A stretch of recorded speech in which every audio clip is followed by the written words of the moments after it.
राजा और रानी की कहानी।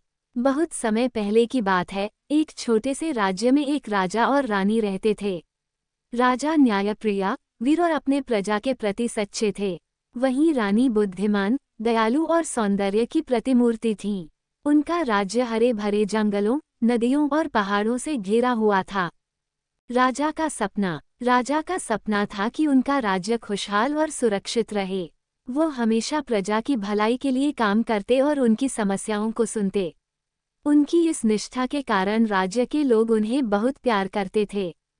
रानी की बुद्धिमत्ता। रानी न केवल सुंदर थी, बल्कि बहुत समझदार भी थी।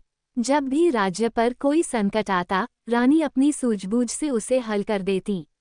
एक बार दुश्मन राजा ने उनके राज्य पर हमला करने की योजना बनाई। रानी ने अपने गुप्तचरों से इस बात का पता लगाकर राजा को सूचित किया। राजा ने तुरंत सेना को तैयार किया और दुश्मन की सेना को हरा दिया।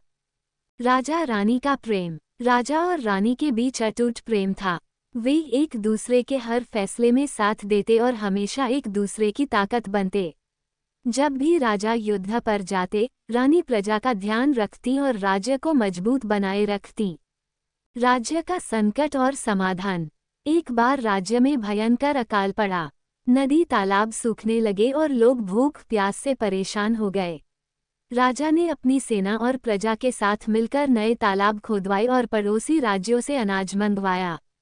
रानी ने महिलाओं और बच्चों को सहारा दिया और उन्हें भरोसा दिलाया कि राजा जल्द ही इस संकट को दूर कर देंगे। राजा रानी के प्रयासों से कुछ ही समय में राज्य फिर से हरा भरा हो गया। प्रजा ने उनका धन्यवाद किया और उनके प्रति और भी अधिक प्रेम और श्रद्धा से भर गई। संदेश। राजा और रानी की यह कहानी हमें सिखाती है कि एक सच्चे नेता को न्यायप्रिय, निष्ठावान और दयालु होना चाहिए। साथ ही ये कहानी हमें ये भी बताती है कि साथ और समझदारी से हर संकट को दूर किया जा सकता है। Subscribe for more interesting stories.